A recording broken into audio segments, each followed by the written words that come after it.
Assalamualaikum warahmatullahi wabarakatuh. Perkenalkan, nama saya Iwal Rahmayani.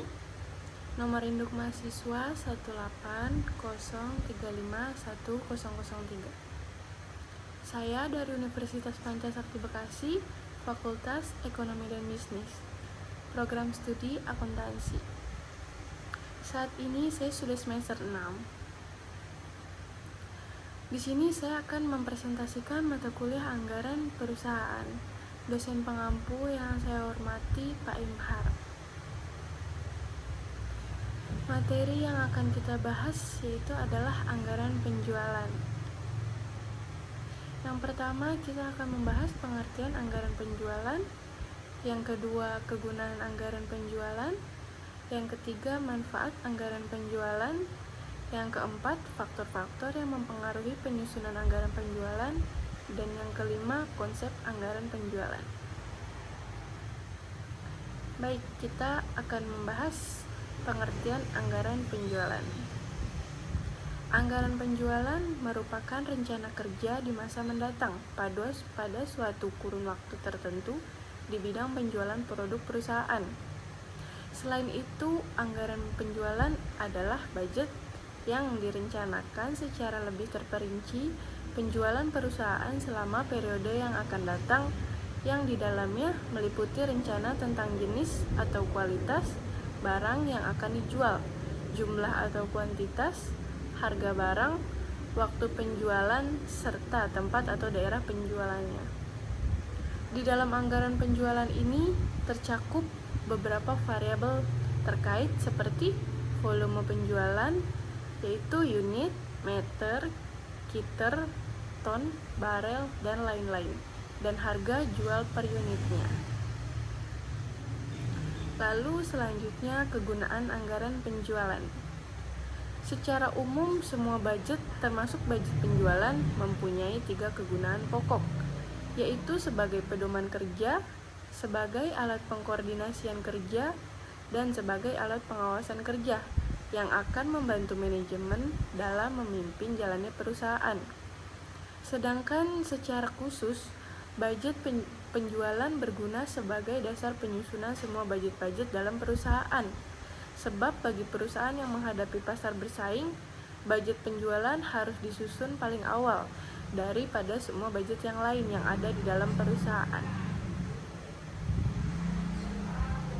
Selanjutnya, manfaat anggaran penjualan. Menurut Wells, Hilton, dan Gordon.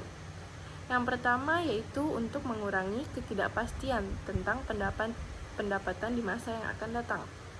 Yang kedua, untuk memasukkan kebijakan dan keputusan manajemen ke dalam proses perencanaan, contohnya dalam rencana pemasaran. Yang ketiga, untuk memberikan informasi penting berisi pembentukan elemen lain dari rencana laba yang menyeluruh.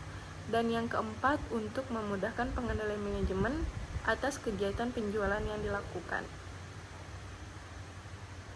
Lalu berikutnya, faktor-faktor yang mempengaruhi penyusunan anggaran penjualan, yaitu ada 2, faktor intern dan faktor ekstern.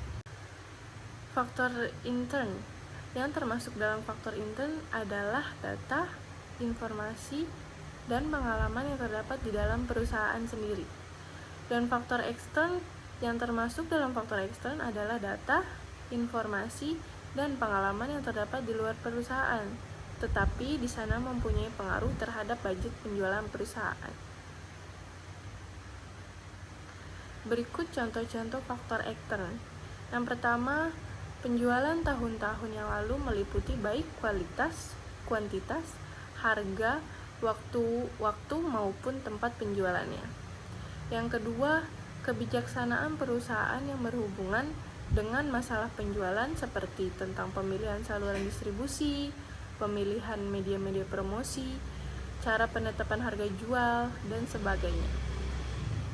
Yang ketiga, kapasitas produksi yang dimiliki perusahaan serta kemungkinan perluasannya di waktu yang akan datang.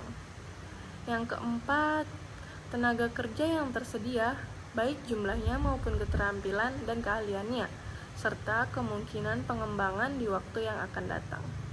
Dan yang terakhir, fasilitas-fasilitas lain yang dimiliki perusahaan, serta kemungkinan perluasannya di waktu yang akan datang. Lalu selanjutnya contoh faktor ekstern. Yang pertama, keadaan persaingan di pasar. Yang kedua, posisi perusahaan dalam persaingan. Yang ketiga, tingkat pertumbuhan penduduk. Yang keempat, tingkat penghasilan masyarakat. Yang kelima, elastisitas permintaan terhadap harga barang yang dihasilkan perusahaan, yang terutama akan mempengaruhi dalam merencanakan harga jual dalam budget penjualan yang akan disusun. Yang keenam, agama, adat istiadat, dan kebiasaan-kebiasaan masyarakat. Yang ketujuh, berbagai kebijakan pemerintah, baik di bidang politik, ekonomi, sosial, budaya, maupun keamanan. Dan yang terakhir, keadaan perekonomian nasional maupun internasional. Lalu selanjutnya konsep anggaran penjualan. Berikut komponen-komponen pokok konsep anggaran penjualan. Yang pertama yaitu dasar-dasar penyusunan anggaran. Ada menyusun tujuan perusahaan, menyusun strategi perusahaan, dan menyusun forecast penjualan. Yang kedua, menyusun anggaran penjualan, yaitu ada anggaran promosi dan advertensi, ada anggaran biaya penjualan, dan rencana pemasaran. Mungkin sekian materi anggaran penjualan yang dapat saya sampaikan. Mohon maaf jika ada kata-kata yang kurang baik. Wassalamualaikum warahmatullahi wabarakatuh.